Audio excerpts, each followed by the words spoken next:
Well, good evening, ladies and gentlemen. Welcome to Don Odells Legends. My name is Art Tipaldi. I'm the editor of Blues Music Magazine. Check us out online at bluesmusicmag.com or check us out on Facebook. Well, 4 years ago, in 2012, a supergroup was formed in the blues called the Royal Southern Brotherhood. And just before that band went out on their first tour, they came up to Don Odells Legends Studio to rehearse, do their first show, and then hit the road. Now, 4 years later, there's a whole new incarnation of Royal Southern Brotherhood led by original members Cyril Neville and Jan Rico Scott. They are up here in Don Odells Legends to rehearse, practice, and then hit the road tomorrow, New York City at the Iridium as they begin their first national tour. Ladies and gentlemen, I present you the Royal Southern Brotherhood. Now, right now we have the two new guitar players in the band. We have Bart Walker and Tyrone Vaughan. Welcome, guys. How's it going? Hey. Good. So, how do you get the call to be in the Royal Southern Brotherhood? How does that happen? Bart, you've been in it now for what, a year and a half or 2 years? Yeah, about a year and a half. And I you started in October. 15? Yeah. Okay. 15, yeah. Okay. And What's this year? that would have been 16. 16. So 14. 14, that's right. Yeah. And you replaced Mike Zito. Mm-hmm. And did they put an ad in like Billboard or Variety? Or? No, it's always inside jobs, Uh-huh. it seems. Me and Ruben, the manager, Ruben Williams for Right. the band with Thunderbird Management, we had talked on and off probably 4 or 5 years about working together with my own project with Right. just the Bart Walker band. Yeah. And it would on and off and on and off and on and off. So we knew each other for a long time. Zito and I knew each other for a long time. He was kind of my big brother in a lot of stuff. And so we knew each other really well. So when the idea of him leaving the band came up between him and Ruben, they both, I don't remember who said it first, but we're like, we should call Bart. Nice. And so I was just coming off a cruise ship Yeah. and got an email from him in January and was like, hey, would you want to do it? And I was like, yeah, absolutely. Play with Cyril Neville every night. Yep, Yeah. I'm Yeah. in. Yeah. And so then from January to October, I was planning and preparing to hop on the road. Okay. And then we went on the legendary Rhythm and Blues cruise, and me and Mike both went on that. That was And October. October. Okay. Yeah. Yeah.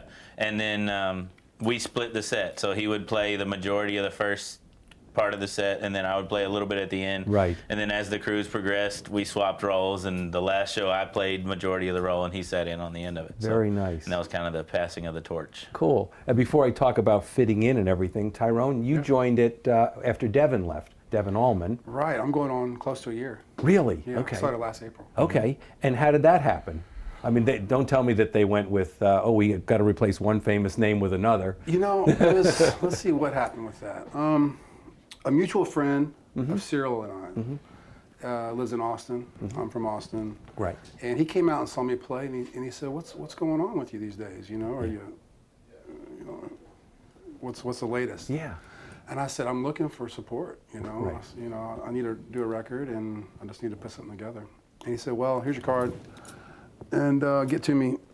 And so I did. A week later, I sat down with him, and the first thing out of his mouth was, "You need to get together with Cyril Neville." Wow. You know, and Cyril Neville, that's a name that goes That's back right. when I was a kid. Yeah. We got Meters records from the get-go. They Yeah. were coming out to Soap Creek Saloon.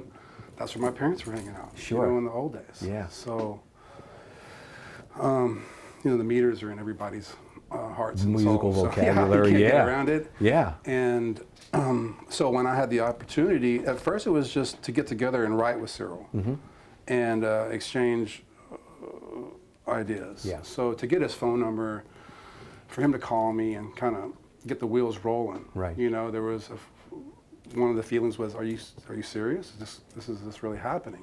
The other feeling was, wait a minute, these are my songs. Like, can I just ship them to you, just let you have them? Yeah. You know, I was a little skeptical. Yeah. But Yeah. really, it was just, you know, you relax and you breathe and you say, look, this is an opportunity. You know, Right. and they're looking for another guitar player right about that time. Yeah. And you had a family connection with Six Strings Down and stuff like that too, right? Oh, that's right. I mean, that's a whole nother. Yeah, That's right. You know, Family Stevie connection. Went Down, they Song. wrote that song. You know, it got on Strange Pleasure, my dad's That's first right. solo record after Stevie died. Sure, sure. And that's part of your dad's repertoire almost every night. And It is. That's a strong song, and Boy. it means something to Oh, everybody God. every night. So Absolutely. I've seen him play it 100 times, and it just, that's you know. that's a connection right there. Yeah, yeah. So now you get called into this band, this Royal Southern Brotherhood, and Is there a nervousness to getting on stage with a pretty accomplished band? Well, I'll get to that real quick. Oh, okay. Because the thing is that it was timing. Because Devon Allman was looking to do a solo thing, Right. and kind of move on from what he had done with RSB. Right. And my timing is I was looking for something. Yeah. So that's how that happens. Sure. A friend of a friend calls, and then what I did was I went to Houston and sat in with them. And like you say, that nervousness, is it there? Yeah. Is it happening? Yeah. Well, what was interesting was I learned a couple of songs Cyril gave me. He said, be ready, come on up and sit in. Didn't tell the rest of the guys. So I got up there, and I was just digging their groove, to be honest. yeah. I just loved the whole show as it was. I thought they've really got something here, because I just wasn't that hip to it. Yeah. You know, I'd heard the name a while, but I hadn't really checked them out. Right. And I thought it was pretty special, of course. I hadn't seen Cyril perform in about 8 or 9 years before that, and he was just one of the most dynamic performers on the planet today, still. Yeah. So it was great just to see him going for it and just doing this rock and roll medley of all kinds of, you name it, blues, funk, grooves, you know, soul, Louisiana. It was just really something sweet, and that's why I was excited. So nervousness, more excited to let me get up here and let me see if I can fit in. Yeah. And it really just, it popped off Very from cool. the get-go. Yeah. And Bart, what was that first experience like on the boat, or did you play before that? I played a few times before that with them. I met them when they came through Nashville on their first tour. I take that back.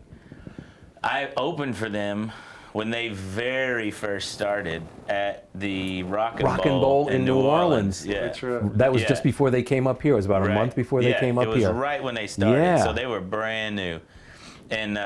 And I remember Jan Rico coming around the corner and taking pictures of me, and I was a huge Derek Trucks fan and had seen Jan Rico play 100,000 times, and I thought it was hysterical that he was taking pictures of me. You know, and I was like, what are you doing? Yeah. And so then after that, they came through Nashville, I think on that same tour, maybe like a year later, and I was friends with Zito.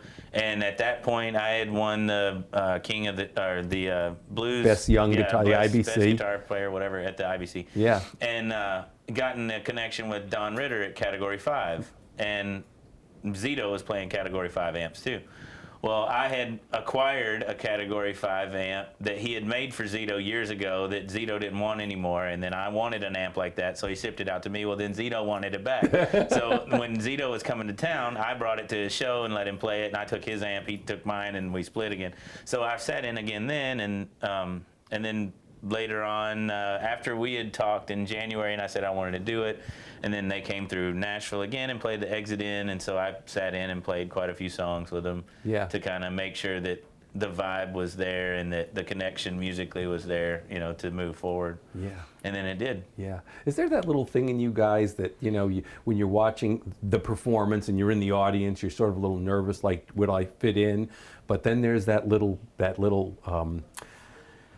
energy inside that when you get on stage, it's like, oh, I know I can fit in, and I'm going to, you know. Well, it's nice when what you do fits. Yeah, for me, and I think him too, when you watch it from the outside, you can tell you have that feeling before you ever even strap on the guitar, you know? Like, you can watch and be like, this is going to work, or no. And then you'll be out the back door before they can call you up, you know? Sure. And so you kind of can tell that, and then you can really get the feel for how, I mean, things pop with us from the start. Immediately. Had you ever played before? No. Not at all. No. Not at all. We never. And a funny part about that story of him sitting in Austin. The band side of that story was Cyril never told him, which he said. Yeah. But then he kept calling him Neff, like nephew. Oh, okay. My nephew's gonna come sit in. My little Neff's gonna come in.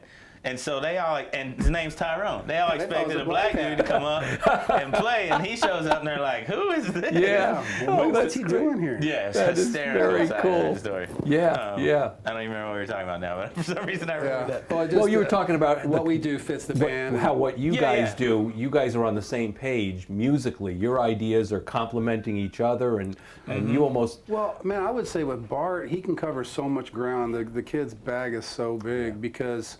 And that's just, what are you looking for? You know, because he can play all styles. That's my thing about him, is that it's incredible to see him give forth what the song needs. Right.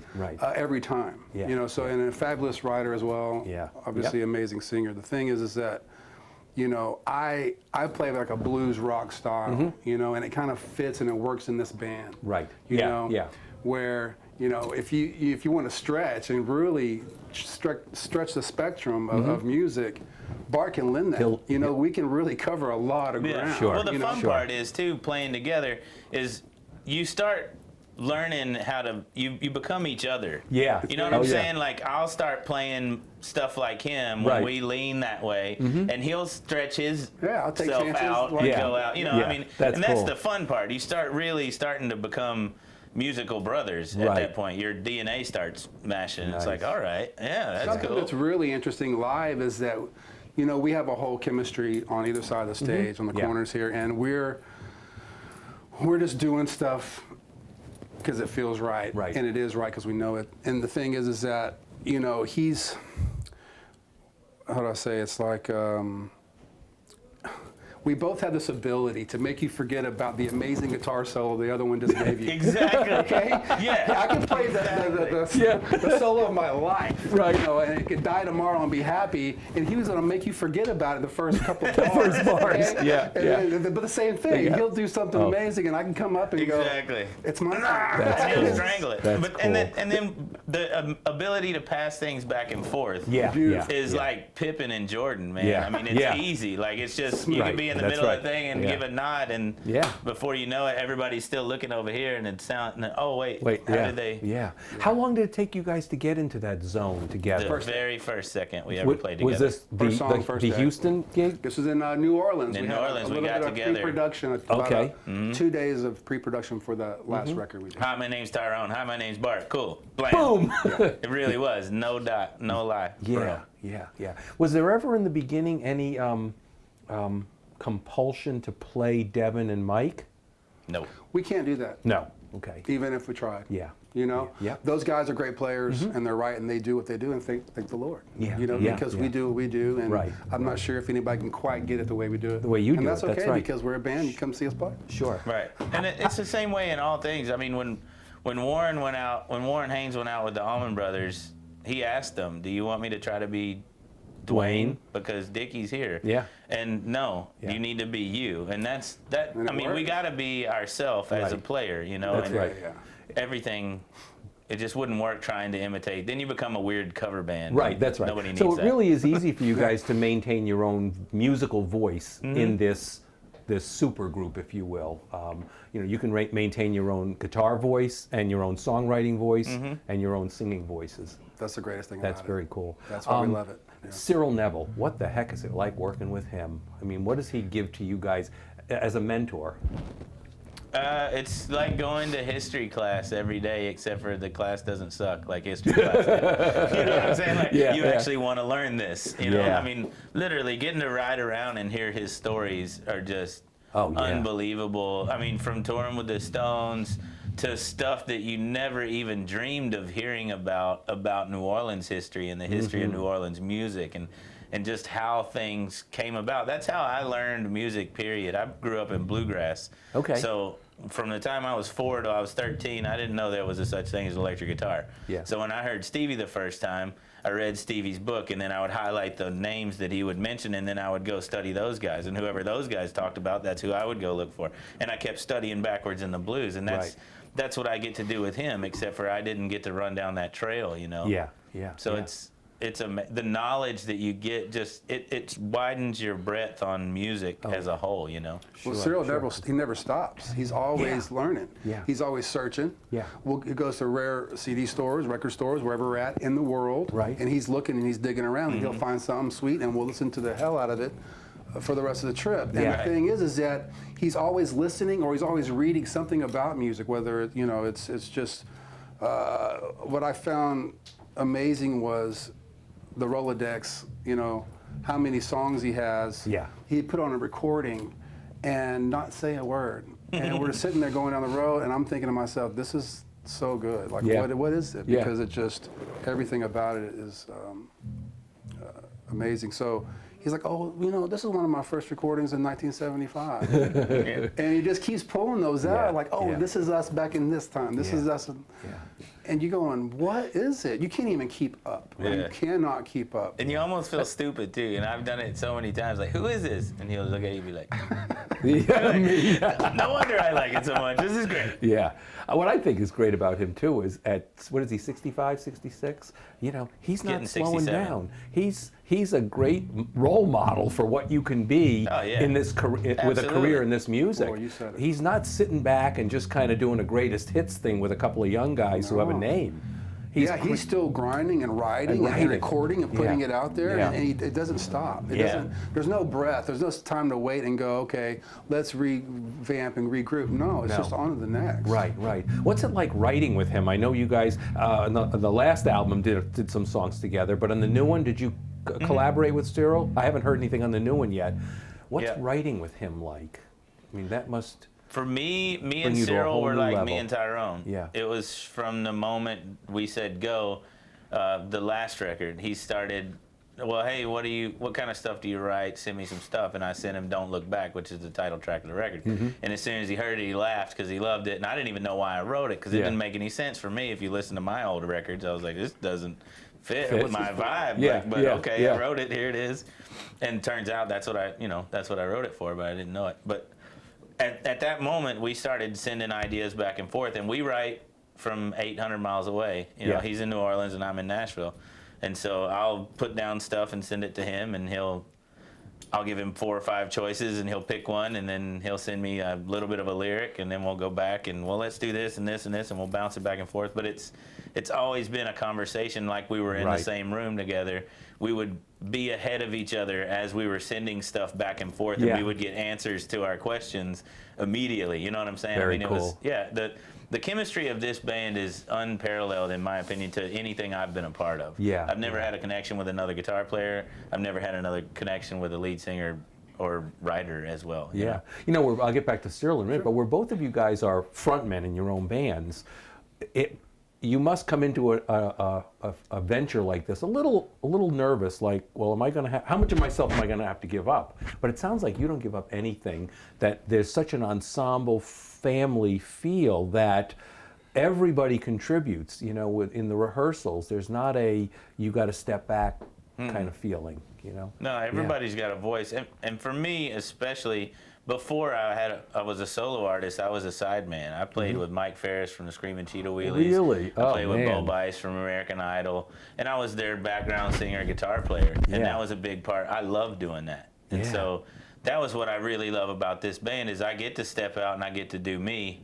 But I also get to step back and I get to make Tyrone sound better. I get to step back and make Cyril sound better. When they do their thing, that's your job, you know, is to get out of the way and make them sound as awesome as you can make them sound. You know what I'm saying? Yeah, that's right. And so you get to be that. You get to do that and not have to be out there. You don't have to be herding the cats all the time. You don't have to be driving the train, you know. And I love that part of it. That's very cool. I feel the same way, but I mean, it's amazing to have someone like Cyril leading the band, you know? I mean, and to have Bart in the corner, I mean, just the whole group, I can keep talking about it, but it's like, you know, Cyril, I don't know how many shows I played with him now, probably 100.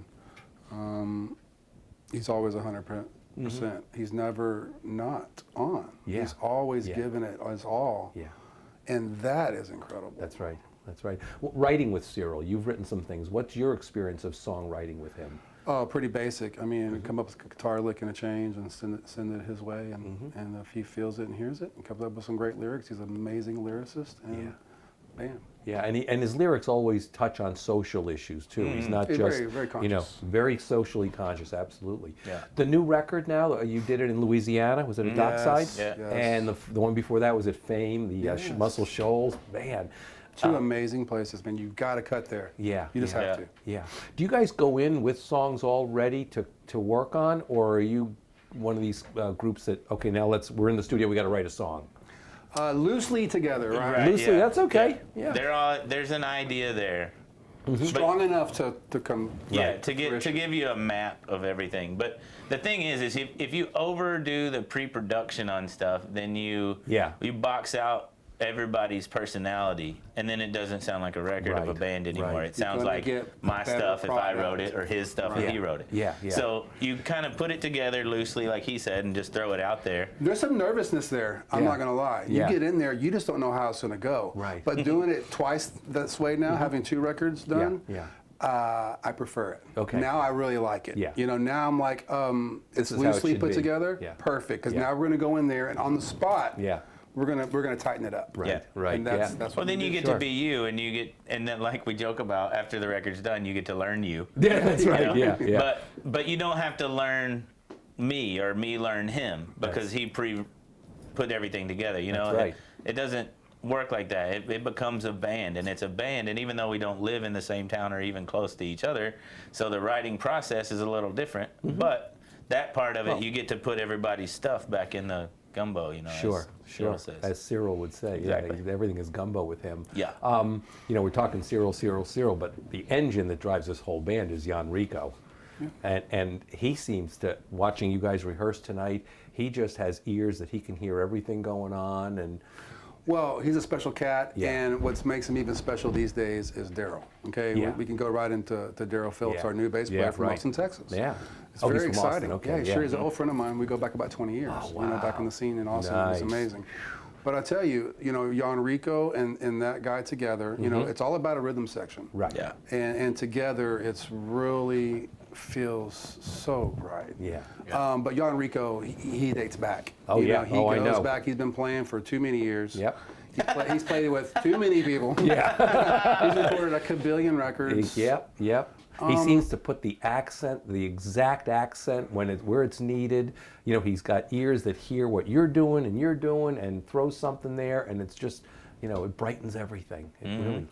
Well, Yeah. Yeah. He's been doing it for a long time. Right. And, So what's the makeup now of this new show that you're taking on the road in terms of new CD, Don't Look Back, and older material, or solo material of yours? How's your set list constructed? It's right now, since the new record doesn't drop until June. June or July? June. Cyril told me up to June. June. Okay, yeah.